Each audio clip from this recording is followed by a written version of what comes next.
Olá, primeiro ano, tudo certo com vocês? Espero que todos estejam muito bem. Bom, então hoje a gente vai continuar com o conteúdo então, de função do segundo grau. Só relembrando, então a função do segundo grau é aquela escrita lá por ax quadrado mais bx mais c, que foi o que eu coloquei aqui, né? Bom, então toda função do segundo grau, quando a gente pensar graficamente nela, a gente vai sempre olhar para a parábola, tá? Sempre, sempre mesmo, sempre vai gerar uma parábola para a gente, certo? Claro que essa parábola ela pode estar voltada para cima ou essa parábola ela pode estar voltada para baixo. O que vai ah, volgar para a gente aqui para saber se ela vai estar voltada para baixo ou para cima vai ser o valor de a, ou seja, o valor que está na frente do x quadrado. Se o a for um valor positivo, a concavidade da parábola vai estar voltada para cima. Se o a for um número negativo, a concavidade da parábola vai estar voltada para baixo. Com isso, a gente consegue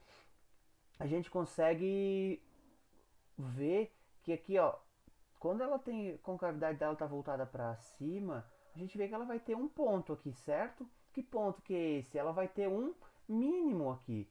Então, ou seja, vai ter o ponto mais baixo da parábola. Então, ali que a gente vai chamar de vértice, o ponto mais baixo, nesse caso aqui, ou o ponto mais alto dessa parábola aqui. Isso a gente chama de vértice da parábola. E a gente tem uma fórmula para calcular ela. Aqui eu já coloquei, tá? Mas eu trouxe aqui embaixo mais organizado. Então, quando a gente fala de um ponto, do vértice, ele é um ponto, né? Então, o ponto ele é dado pelo x vértice e o y vértice. Então, a gente vai ter que calcular o valor de x, calcular o valor de y para a gente ter o ponto onde que essa parábola vai ter o seu ponto de máximo ou o seu ponto de mínimo, dependendo do valor de a dos coeficientes da função, certo? Bom, então é bem simples. Aqui a gente está vendo que tem as letras B, A e aqui tem um delta. Todos eles já estão relacionados lá com os coeficientes, tá? Então aqui em cima, ó, tem o A, o B e o C. São os mesmos, então. Então, por exemplo, tu vai pegar menos o valor de B e dividir por 2 vezes A, tu vai ter o valor de X. Delta é o que fica dentro da raiz lá na fórmula de Bhaskara. Lembram disso? Que é b quadrado menos 4 vezes a vezes c. Lembram disso? Enfim, então seria essas duas coordenadas, valor de x e valor de y, para ter o valor do ponto do vértice. Beleza? Bom, o que isso vai trazer para a gente? Aqui eu trouxe conjunto imagem. A gente observa nesse gráfico que quando a gente tem a concavidade voltada para cima, ou seja, quando A é maior que zero, no eixo x, os valores vão ser desde o menos infinito até mais infinito, porque essa curvatura dela aqui, ó, ela vai ser infinita, né? Mas já para o eixo y, os valores só vão até no vértice nesse caso aqui, ó. Não tem valores para y aqui. Isso quando a gente fala em conjunto imagem, vai ser isso que a gente vai ver. Então, nesse caso aqui, o conjunto imagem vai do vértice até o infinito e desse caso aqui vai do vértice até o menos infinito. Ou seja, aqui eu trago mais declaradinho, né? Então, quando A é maior que zero, ou seja, quando a parábola faz essa curvatura para cima, o valor de y sempre vai ser maior ou igual ao vértice, ou seja, vai ser do vértice para cima o valor de y, certo? Já quando é para o A menor que zero, ou seja, quando é a parábola com cavidade para baixo, o y vai ser menor ou igual ao vértice, ou seja, ele vai ser sempre daqui para baixo. Ó, sempre falando do y aqui no eixo y, tá bom?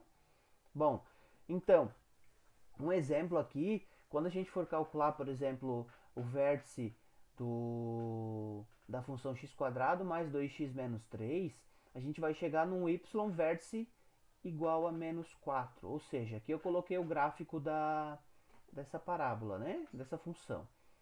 Bom, a gente vê aqui que o a é maior que zero, então vai ser uma concavidade voltada para cima. E a gente calculando o vértice, a gente chegou no que que o y vale menos 4 e o x vale menos 1. Mas quando a gente fala em conjunto imagem, o x não vale nada para a gente quer saber só do valor de y. Então, o y vale menos 4. Então, nosso conjunto imagem, nesse caso, é de menos 4 até o infinito, certo? Que foi o que eu trouxe aqui, ó. Então, nosso y vai ser maior ou igual a menos 4, certo? Então, nesse caso, vai ser sempre, ele pode ser menos 3, menos 2, pode ser 10, pode ser 20, mas nunca um valor menor que menos 4. Então, o valor de y aqui, ó, nunca vai ser menor que menos 4. Beleza? Então, para essa semana vai ser o que a gente vai ver, tá? Vou trazer algumas questões para calcular o vértice, né, o ponto máximo ou o ponto mínimo. Então, quando a gente, isso tem que ficar bem claro. Quando trazer, eu quero o ponto máximo ou mínimo da parábola. É o que ele está pedindo, o vértice da parábola, tá? Então, tem que usar as duas formulazinhas, menos b sobre 2a ou menos delta sobre 4a. Certo? Ó, pode ver que é a mesma coisa, tá? Mesma fórmula para as duas. Beleza? E também vou trazer algumas questões, do conjunto imagem. Lembrando, conjunto imagem, quando a parábola está voltada para cima, o y sempre vai ser do vértice para cima, ou seja, igual ao vértice ou maior, ou quando o a for menor que zero, vai ser y menor igual ao vértice. Quando falo do conjunto imagem, não precisa o x vértice, só o y, porque a gente usa aqui. Usa no eixo y, beleza? Então eu vou passar algumas atividades para vocês. Valeu?